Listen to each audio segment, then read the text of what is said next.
I commit more being, sit here with my link card and sitting here on housing incentives. I'm not going to go out and do that bullshit. I'm just going to sit here until I can find a really good job. Well, here's the deal. If you go out and work that minimum wage job, first of all, you're going to have a little bit more better confidence about yourself. Second of all, a minimum wage job, you're going to be out making contacts. Hopefully, if you show up to work on time, you do a good job. Even if you go to McDonald's, you're going to be possibly presented with more opportunities. You may get a chance to move up. You may get a thing. You'll transition out of into the next tier of that minimum wage job. Does that make sense? Because you're gaining experience, you're gaining knowledge, you're gaining contacts. All of specifically if you do a good job. So, most of my family, and I say Nick, Steven, and myself, we are big proponents of, we do not believe that a person should be able to be on any kind of welfare type system that pays you more than working a minimum wage job. Everybody always talks about this. Everybody goes, let's always be like Australia when it comes to gun control and this, that, and the other thing. Well, do you realize in Australia and New Zealand, right now, their welfare system is one of the most strict around in the world. In Australia and both New Zealand, two separate countries, but they are doing it the right way. They just happen to be close to each other. If you're on a welfare system, you make, I think it's $200 to $300 less than what a person working minimum wage full-time would make. I'll say that again. If you're on the welfare system, you will make, I think it's roughly $100 to $200 less than what a person working full-time on minimum wage would make. Thereby giving you an incentive and motivation to go and get that minimum wage job and start working your way up the ladder. But it gives you some money so that you're not starving to death. Does that make sense?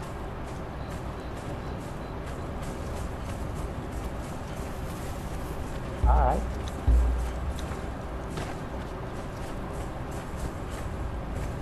And it's not supposed to be.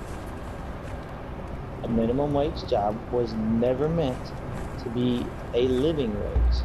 If you look at when minimum wage jobs was started back when they started, when a quote minimum wage job was there, it was meant for people, mainly teenagers and young people, or first-time people in the workforce.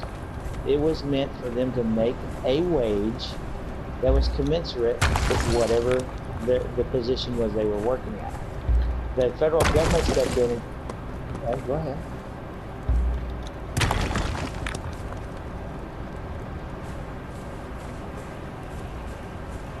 Again.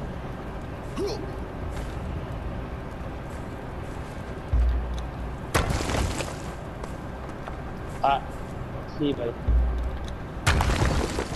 Alright, so that's all good.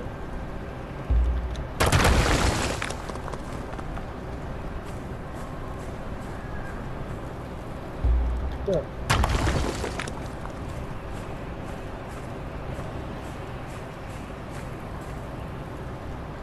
Okay. Right.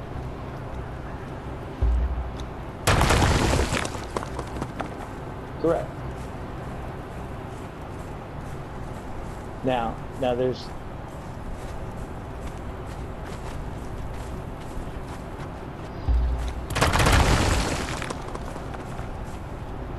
Right.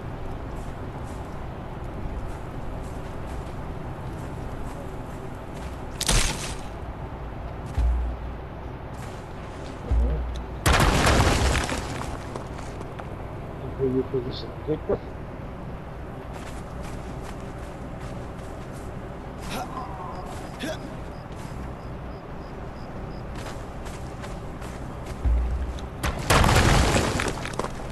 Sure, and that is and that's a good question. And this is going to sound somewhat mean or tough, but hear me out. One, there are a lot of companies that do exactly like what Trevor found. that they'll pay or train or do whatever to get you the knowledge or the skills you need to be able to work for them, especially if it's a position in demand, right? So they're investing in Trevor so that he will hopefully stay with them and work with them for a while. And some places will even do that with school. Like my company I work for, if I want to go on and get, say, my master's, right? My company will pay for it. But for that, from the time I finish my master's, I cannot leave the company for 2 years. I have to continue 2 more years of service to the company and to pay for my master's. And I know a lot of a lot of schools will do that. They'll have teachers go in and get their master's or their doctorates. The school will help pay them, and then they'll keep you. Now that is a benefit, whether you look at it or not. You say, well, how am I supposed to pay, or how am I supposed to do that? You have an opportunity provided to you that maybe somebody else doesn't, you know. So to a poor person, you're looking at a rich person who has opportunities given to them that they never had. Okay, and then, so you said, you know, what about the poor? Poor, you have to define poor. What is poor? You realize what we call poor in America, our poor in America has a much better quality of life than the vast majority of the world. You know, right now they said if you even have hot water, and you turn on the spigot, you're richer than 2/3 of the world. If you have access to go to the water fountain and turn on your spigot and have clean drinking water, you're richer than 1/3 of the world. That's, what is it? That's like, what is it? What are we up to now? 30 billion? What's the population now? I can't remember. Anyway, we're talking about populations into the billions. So we go back to what is poor. Sadly, here in America, and in a lot of everything, you have young people, and don't take this wrong, I classify you as a young person, you know, who want to come out of college or come out of whatever, and they want to live the lifestyle that they were raised in. So your mom and dad made good money, and you were raised in a certain lifestyle and housing, and had things at your disposal that maybe other people didn't do. But your parents had worked for a while. Maybe when they started out, they were poor. They might not have had the best thing. They may have had to live in a trailer, or God knows what they had to do. You know, I've heard them talk stories about, you know, oh, we were so poor at this one point, but now they're doing well. Most kids or young people want to start out at the level their parents are already at. So like, you would love to start out at the level where your parents are at now, as opposed to starting out where they were when they started their careers. Does that make sense? So that's why I said you have to define poor. And then you have a lot of people. I see poor people all day long, Jordan, that make bad life choices. When I say life choices, you know, I can't tell you the number of people I see come in and say buy Newport cigarettes. We're talking $7 a pack, right?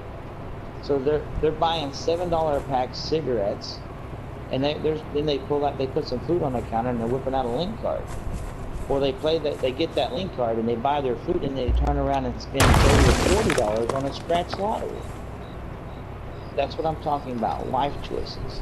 And then meanwhile, if you look them over, they've probably got a brand new $200 tattoo somewhere on their body that they just put on there. Again, life choices. But if you ask them, they'll say they're poor.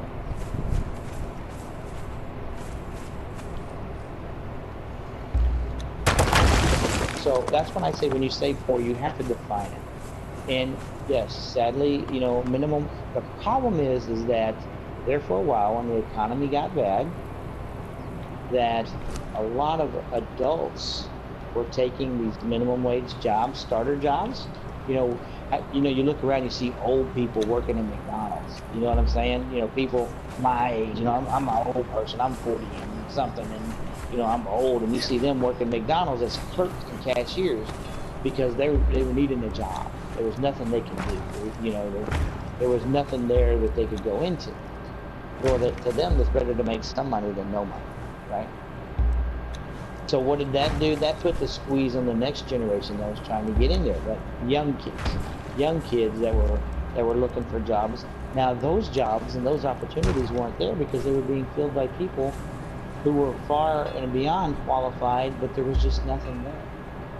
Well, now that Trump's made the economy better, he's opened up jobs for those people who were doing that kind of stuff to actually move out of those minimum wage jobs and take jobs more along the level of where their actual education level is at, or their experience level would be. You know what I'm saying? And freeing up some of those low minimum wage jobs for the next generation. And sadly, you have to sometimes, what's the word, pay your dues, so to speak. I can't tell you, when Christina and I started out, we weren't making a ton of money. You have to learn the difference between a want and a need. And sadly, a lot of Americans have a hard time with that word. They know I want. They factor in the word I want and call it a need. And you're like, well, I want this. So that means they need it. No, you need food. You need air. You need a house over your head. Those are your needs. The fact that you want a $400 tattoo is not a need. That's a want. You know what I mean? Or I want these Air Jordans, but I can't afford them. Well, the fact is, you may need tennis shoes, so you go get a $16 pair of tennis shoes at Walmart, and you get by. Jordan. That lady I was telling you about? She's all about her. Yeah. So I just said, I sent you a private message. Work with Trump to help change the dang laws. Exactly. Big old long chat. Yeah, I've been talking with Jordan here too. Yeah, tell her to work with Trump to change the law. There you go. Exactly. Well, and it's not work with Trump, it's work with the politicians. The politicians need to step up to the bait and change the laws that are on the book. Correct. Yes. Well, and here you go, Jordan. What Christina just mentioned, like, we talk about change those laws, right? About the children, right? Because Trump's enforcing what was on the books. So they proposed a bill. Now, I'll be honest with you, I did not get to read it. I don't know what was on it. So there may or there could be, so it could be either way. But a bill was proposed that was going to make more of these miniature detention centers. So that, like you said, keep the families together. So instead of going to like a big detention jail, so to speak, you could be going into like a little detention, public housing kind of thing. You know what I mean? With your thing, and they'll put you up in a little kitchen bed thing. You know what I mean? Well, they proposed that bill. It went up to Congress, and guess what? Now, again, I'm not saying I'm not saying one's above the other, because trust me, I have problems with Republicans too. I'm more of a libertarian, to be honest with you. But regardless, the fact remains is that the Republicans put a bill together, and they put it before Congress, and it got shot down by the Democrats. Because sadly, I think far too many politicians would much rather have the stick to beat you with and to say, look at what my party is going to do, as opposed to actually fixing the problem, as opposed to doing what's the best thing for this country.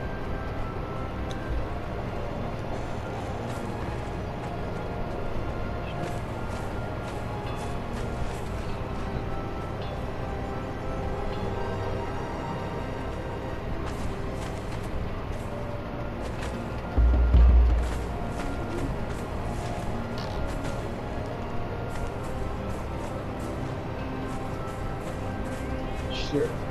And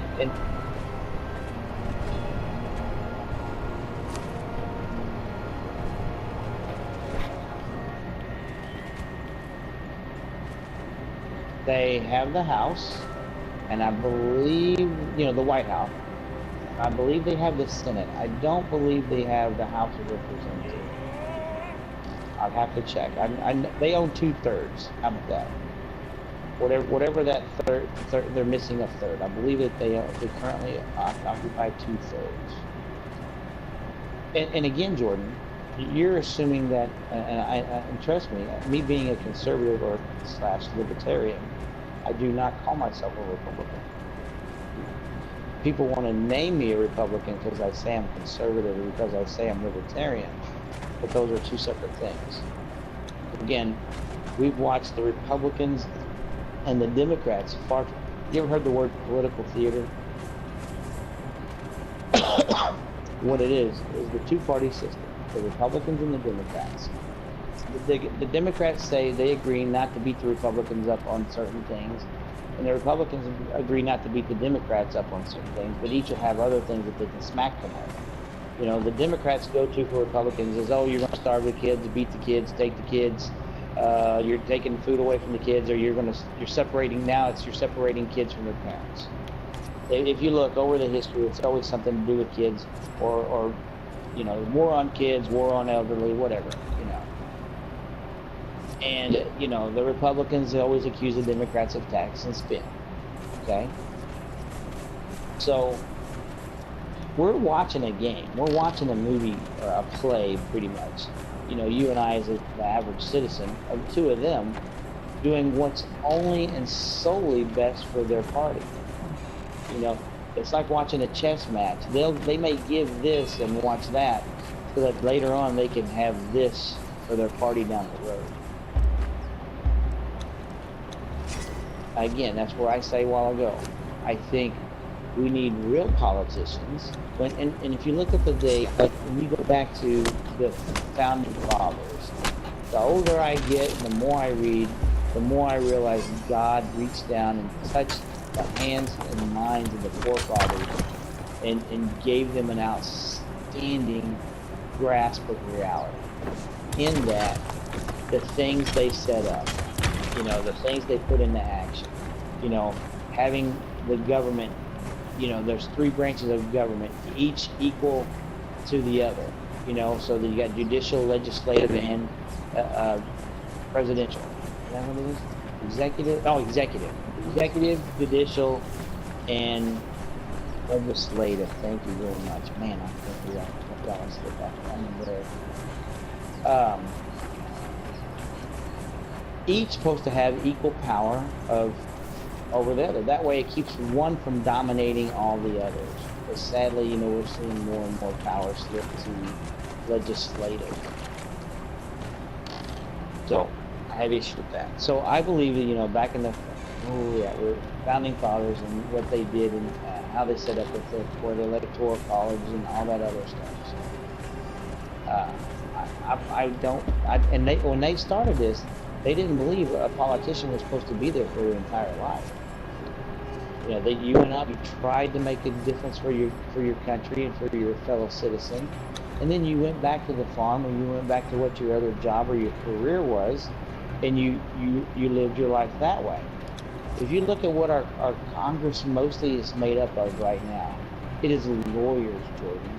You don't see doctors up there. You don't see scientists up there. You don't see teachers up there. You don't see the diversity of America up there in Washington. If you look at what these people wore, the vast, overwhelming majority of them were all lawyers.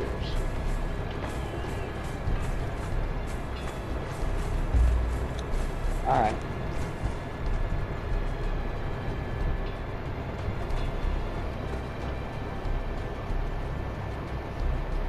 Sure.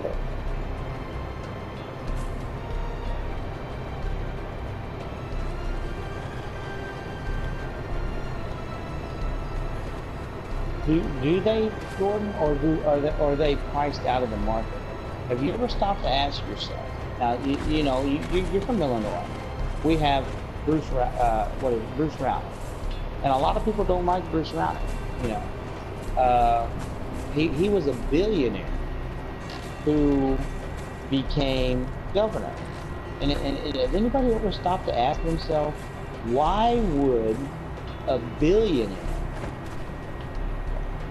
spend millions and millions of his personal money, right, to be elected to a position that only pays $125,000 a year. Ever stop and give that any thought? Why? Exactly. Why would he? You ever heard the phrase "follow the money"? And now you look at who's running, who's the Democrats have running for already. He's already campaigning. That is J.B. Pritzker. J.B. Pritzker. I actually used to work for one of his companies because he used to own American Snuff Company. He actually owned a tobacco company, and they sold it for $6.5 billion. So the Pritzker family is a multi-billion-dollar family, extremely a lot of money. And to date already, he hasn't even started, but he's already campaigning, and he's already spent over $38 million of his own money to campaign for governor. Again, a position that pays $125,000 a year. So why would a person want to invest that much money into a position that, so what's their gain? What are they getting out of it? Do we really going to sit here and pretend that they're that altruistic, that they really just have the hope that a billionaire really wants to invest, you know, that kind of money into making the country great, making the state great? Or is he getting some kind of money out of it on the back end?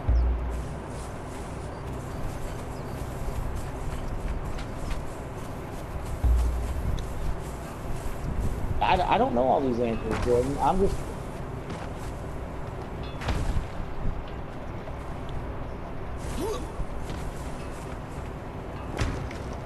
See, right?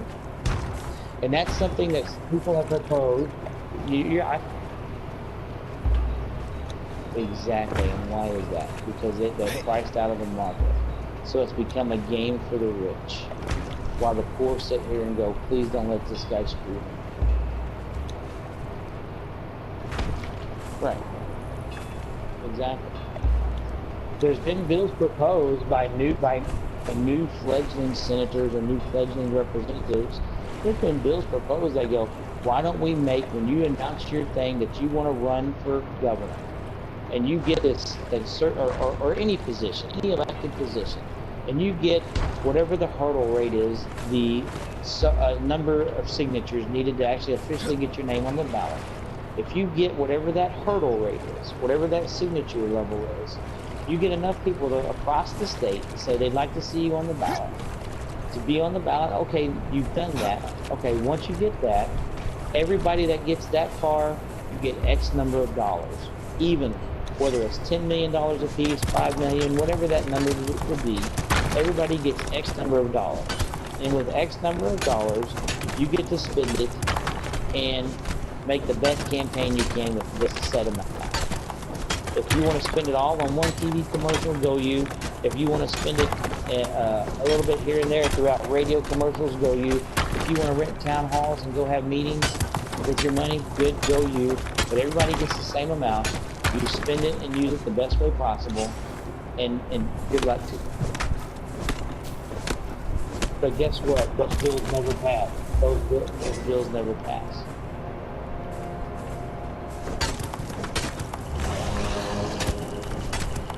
Correct. But why do people not ask that question? What you just asked a while ago with the bills? Oh, why don't we just, why do we need it? Why don't we put them up with somewhere? Okay, I got you. Let's put them up in houses. Let's put them up down the street in a house right next to you. While we find that they snuck across the border. Where's that money going to come from? Where's that money going to come from to put them in a house?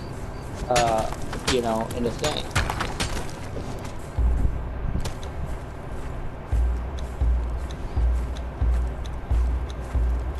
Exactly. Sadly, yeah, that's what it is, a concentration camp, right?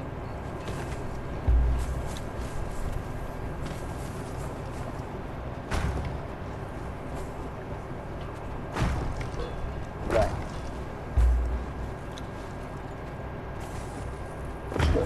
Well, and they're trying to add it in. the pressure is on for politicians to do something to change the laws in the bill so that they will add it in. Yeah, I'm gonna go carry it. Does that make sense? And please, I don't think I have all the answers. I'm not vain enough. I'm not vain enough to think that. But I am vain enough to say that everybody, regardless of whether you put a D, an R, or whatever, the first thing we should put in front of, the first letter we all need to put in front of our name is an A, because we're all Americans. And that's what we need to fix and take care of first before we look at a D and an R.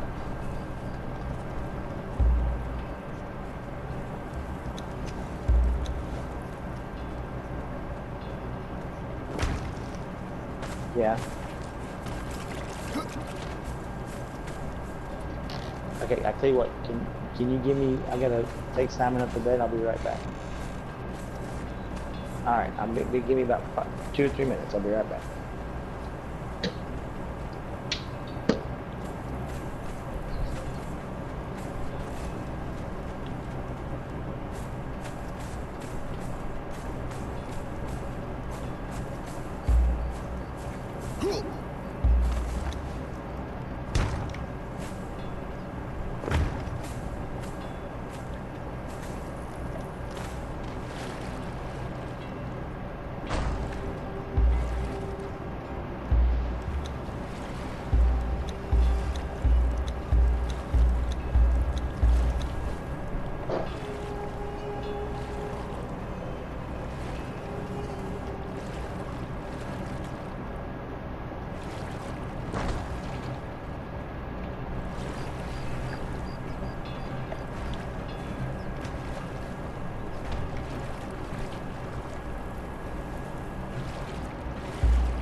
stand back.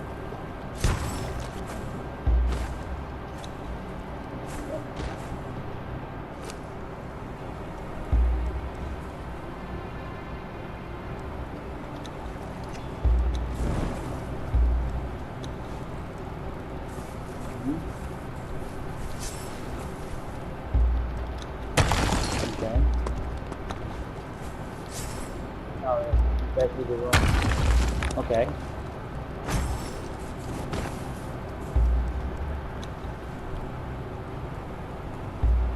Oh.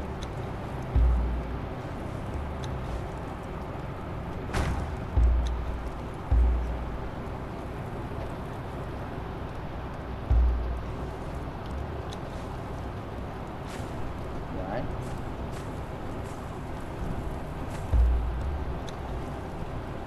Right.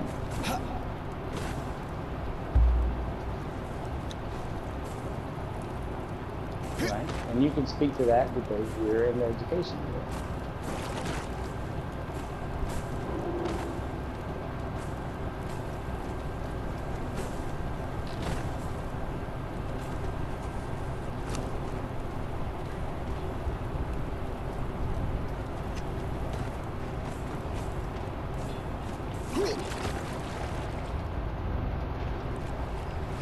Right. And more lawyers, exactly. But don't you think though? And because you know what, Jordan, the time you and I have spent here talking about this, we put more effort and more thought, I think, into our conversation and our diving in of issues than most people do before they go vote.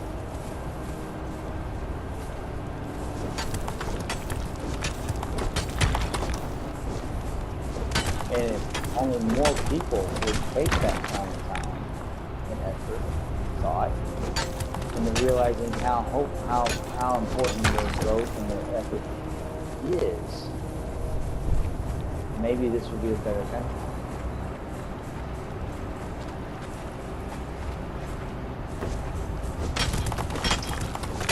I don't have all the answers yet.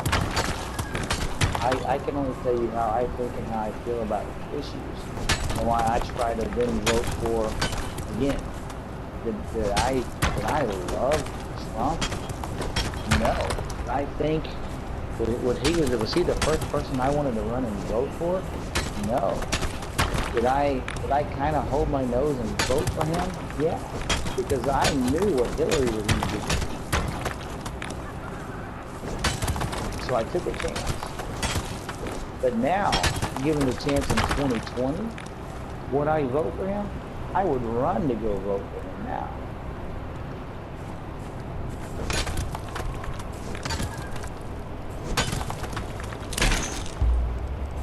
Because of the policies and the things he's changing, yes. And you know what? Are some of them going to be bad? You bet. You know, maybe made a bad one? Yeah. But I've got to go for the overall, for the vast majority of the things he's changed and made, been right for this country. Yes, these, you know, the tariffs, the taxing, the getting us out of the TPP, all the other stuff that went with it is all outweighed, in my opinion. And again, it's only in my opinion. Most people may not value my opinion, but you know, it is what it is, right? Hey, Wayne, we need a little bit bigger gap back here on this fence, or they'll just jump from the top of this wall to the house, man. Yeah, I know. Oh, okay, so make a little bit bigger gap before you go up high. Okay, so anyway.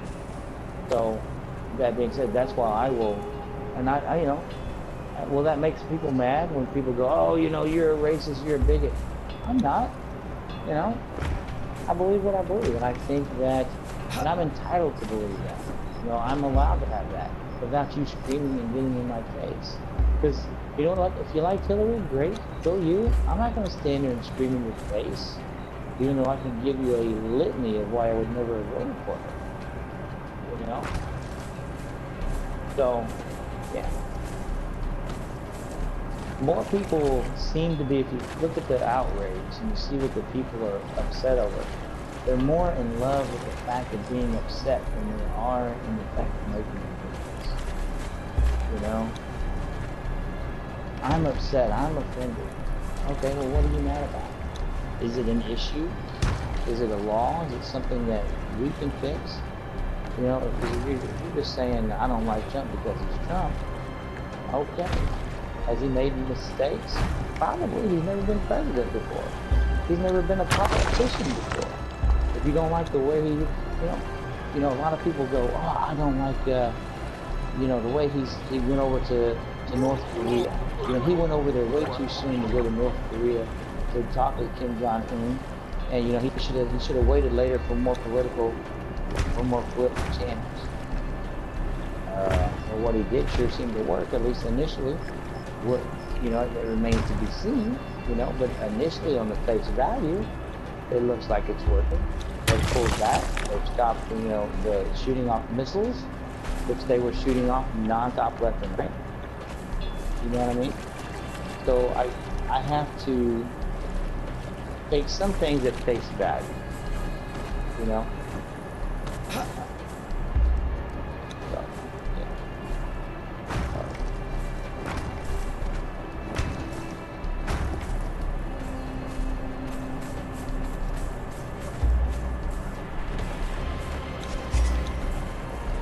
Well, the Democrats are putting together some guy who's supposed to be energetic, charisma, black guy.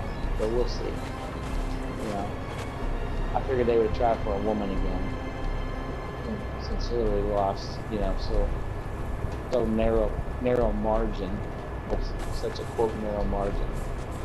But it's because it was Hillary. I think if they'd have picked just about any other woman, they would have won, sadly.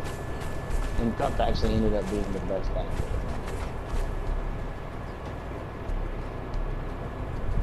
In my opinion. Did he make mistakes? Like some of the things he made, maybe this Betsy DeVos lady you talk about. I don't know a whole lot about her, but maybe was she a mistake? Maybe could win. I would personally have to do a little more homework on it before I say yay or nay to that.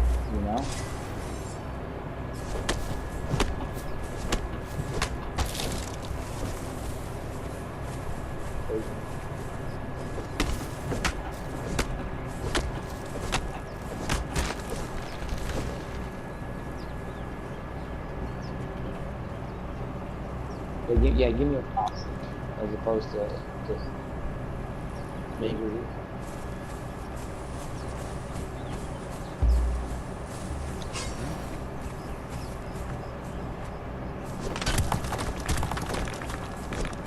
Okay.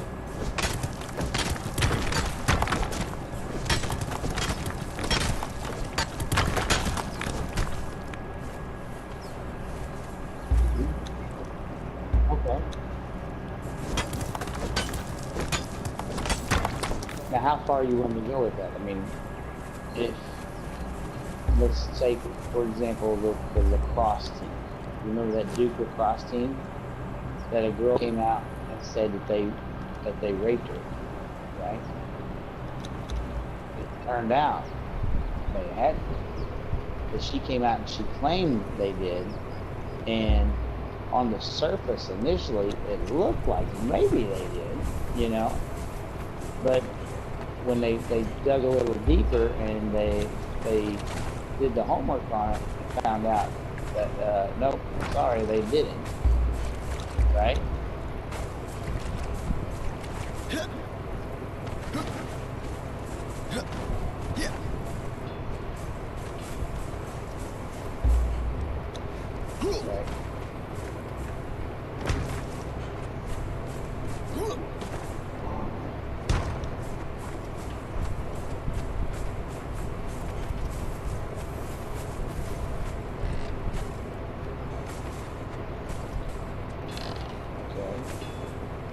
Right.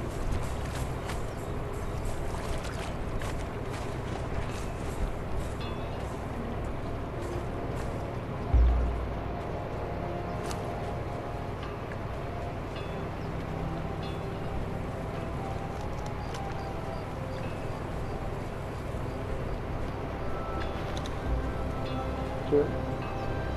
I think everybody knows somebody that has it. and that's sad. But,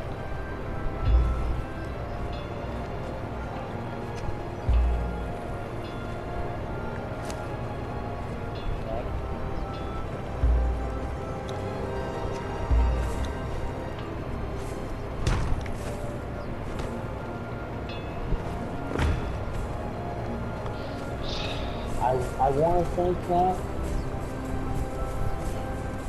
Continue. Here's the thing. I hear what you're saying. I think that, okay, there's a couple things there, so we'll take again one at a time. Because that's another thing. People sometimes tend to blur multi things in together. Okay, so we'll take for the example of you say, you don't think somebody would fake something like that. I think that if a person fakes rape or fakes an assault like that because they have remorse, or because they turned out they don't like the person, they just wanted to get in trouble, I think that they should have to face the same consequences that the person they're accusing would have had to face. So, for example, if you... Okay, we agree on that.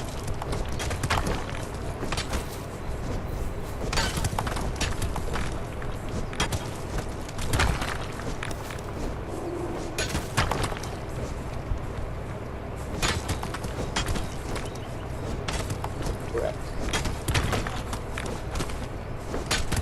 At least I would hope that. Yes, I do.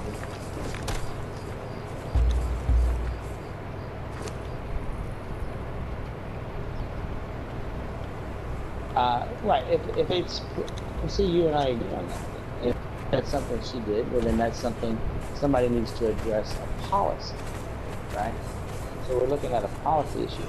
So I would say that if,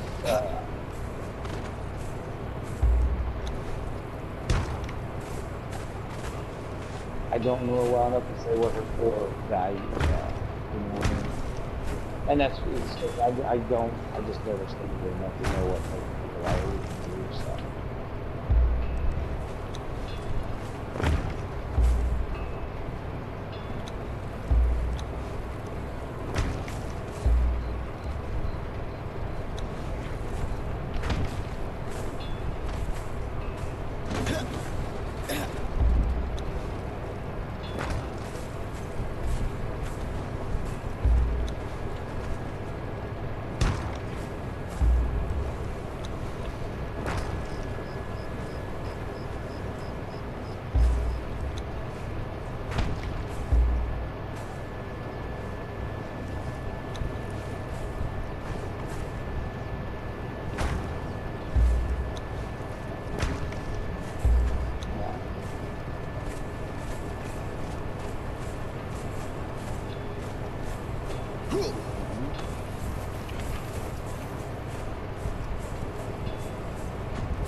Well, that depends on you. You ever heard the phrase, a rising tide raises all ships?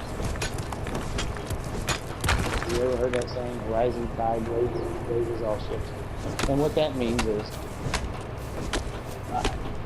and this again, this is my opinion. I believe that our public school system is in need of a revamp in some way, shape,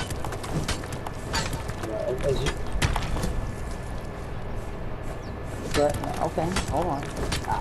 But I believe, as a parent, right? I believe with children. I believe that if I don't know, with school-age children, how about that? Parents with school-age children, that I'll do more to it. I believe that I should be given the option to research and do my homework with where I think the best place for my child to go to school is. It's not the state's job, it's my job as a parent to decide where best for them to go to school. Now, if I don't agree with the public school system, why should I still have to pay for the public school system and then pay yet again to send my child to another spot? For example, we homeschool. You know we homeschool. We homeschool all the boys. They've all started college at 16. Christine's done a great job with that. But yet I have to pay the taxes and all the stuff as if I were sending my kids to the public school system.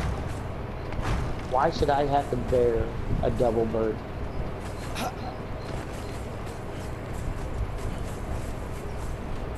That's my question to you. Why should I have to bear a double burden because I think I can find a better place?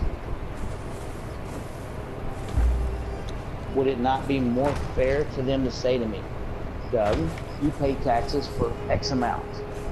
X number of dollars is what we were looking at spending for your child for a school year. You will basically, as long as you send your child to a school, Doug, of somewhat accredited in some way, shape, or form, right? Or, you know, you cover these core values through homeschooling or some other means, you will get a voucher or a credit for said dollars that we're not going to be spending on your child because they're not going to be in our public school system. I don't have a problem with that. Matter of fact, I think it is extremely unfair to make me have to pay those taxes for a public school and for everything else, and then still not send my child there.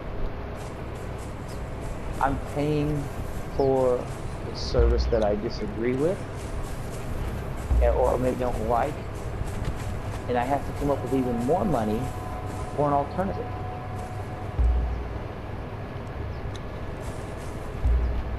So what? Well, you said this school voucher. He's all into giving people their vouchers as opposed to sending them to public school. And I was tackling that particular issue. And that issue being, why do I have to send my child to public school? When you look at all the politicians and all the vast majority of rich people, they do not send their children to public school. They all send them to private schools. So then you're telling me my economic or social class then becomes a burden that my children have to attend a public school while the rich people get to attend another school. I think the voucher program levels that field just a little bit more. So I would be getting back, instead of, and here's the example, I'm going to say, follow with me. Instead of me paying the public school system, let's say whatever X tax dollars, right? Let's say, I'm going to use 1,000 because I don't know exact figures, okay? So instead of me paying that $1,000 in taxes to, say, the city of Springfield for the public schools, to send my kids to the public school, they say, hey, Doug, you know, we're not going to give you back that money. So now I've spent that $1,000, plus I say, okay, well, I found a place over here that's $1,500, but it's by far way in advance a better school than what they would get at, say, Washington Middle School. Okay? You know what Washington's like. Okay. So now I'm paying that $1,000 to the city or the District 186, whatever it is.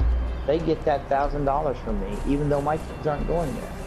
I have to spend an additional $1,500 to send my kid to a better school that I feel is better. Okay? Why can't I have that $1,000 back that the city or whoever did, whatever the district is going to spend on my child for that year? Why not give me that voucher for $1,000 And now all I've got to come up with is 500 more, as opposed to 15.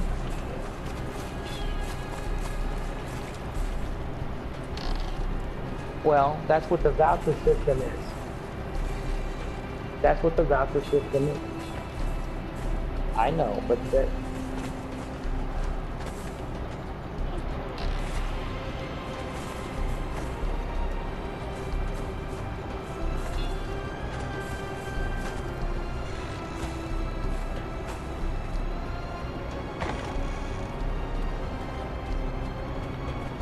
So, well, you don't. Okay, we